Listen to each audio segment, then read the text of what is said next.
സർവകലാശാലയുടെ ഓട്ടോണമിയെ ബാധിക്കുന്ന പല നടപടികളും ഉന്നത വിദ്യാഭ്യാസ കൗൺസിലിൻ്റെ ഭാഗത്ത് നിന്ന് അടുത്ത കാലത്ത് അടിക്കടി ഉണ്ടാകുന്നുണ്ട്. ഹയർ എഡ്യൂക്കേഷൻ കൗൺസിലിൻ്റെ വൈസ് ചെയർമാൻ എന്ന് പറയുന്നത് ഒരു യൂണിവേഴ്സിറ്റിയുടെ അപ്പെക്സ് ബോഡിയാണെന്നും ഒരു സൂപ്പർ വൈസ് ചാൻസലറാണെന്നുള്ള ഒരു സ്വയം തോന്നൽ അദ്ദേഹത്തിനുണ്ടായിട്ടുണ്ട്. വാസ്തവത്തിൽ അതിൻ്റെ നിയമസംഹിതയിൽ പറയുന്നത് ഇതൊരു അഡ്വൈസറി ബോഡിയാണെന്നാണ്. ഈ അടുത്ത കാലത്ത് സർവകലാശാലകളുടെ മറ്റ് സർവകലാശാലകളുമായിട്ടുള്ള ഡിഗ്രി ഇക്വേറ്റ് ചെയ്യുന്നതിന് ഹയർ എഡ്യൂക്കേഷൻ കൗൺസിൽ തന്നെ ഉത്തരവിറക്കുകയാണ്. മറ്റൊരു സർവകലാശാല ഡിഗ്രി കേരളത്തിലെ എല്ലാ സർവകലാശാലകളിലും ഇക്വേറ്റ് ചെയ്യണമെന്ന് പറയാൻ ഇവർക്ക് എന്ത് കോമ്പിറ്റൻസിയാണുള്ളത്? ഹയർ എഡ്യൂക്കേഷൻ കൗൺസിൽ അങ്ങനെയുള്ളൊരു ബോഡിയല്ല.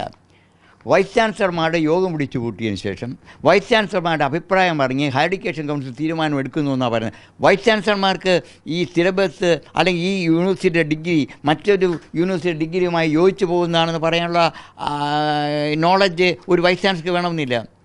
അതേ ഏതെങ്കിലും ഒരു പ്രത്യേക വിഷയത്തിൽ പ്രാവീണ്യം നേടിയ ആളാണ്. അപ്പോൾ ഇതെല്ലാം തീരുമാനിക്കേണ്ടത് അതത് ബോർഡ് ഓഫ് സ്റ്റഡീസും ഫാക്കൽറ്റിയുമാണ്. ഇവിടെയെല്ലാം ഹയർ എഡ്യൂക്കേഷൻ കൗൺസിലിൻ്റെ കടന്നുകയറ്റം ഉണ്ടാകുന്നുണ്ട്. അടിയന്തരമായി ഇത്തരത്തിലുള്ള തീരുമാനങ്ങളിൽ നിന്നും ഉന്നത വിദ്യാഭ്യാസ കൗൺസിൽ പിന്നോട്ട് പോകണം. ഈ പുസ്തകം കേരള പഠനത്തിൽ ഉൾപ്പെടുത്തണമെന്നുള്ള അവരുടെ നിർദ്ദേശം പിൻവലിക്കണമെന്നുള്ള ഒരു സംശയമില്ല. പക്ഷേ ഇത് പറയാൻ ഞാൻ വീണ്ടും ആവർത്തിക്കുന്നു, ഇത് പറയാൻ ശാസ്ത്ര സാഹിത്യ പരിഷത്തിന് എന്ത് മോറൽ റൈറ്റാണുള്ളത്?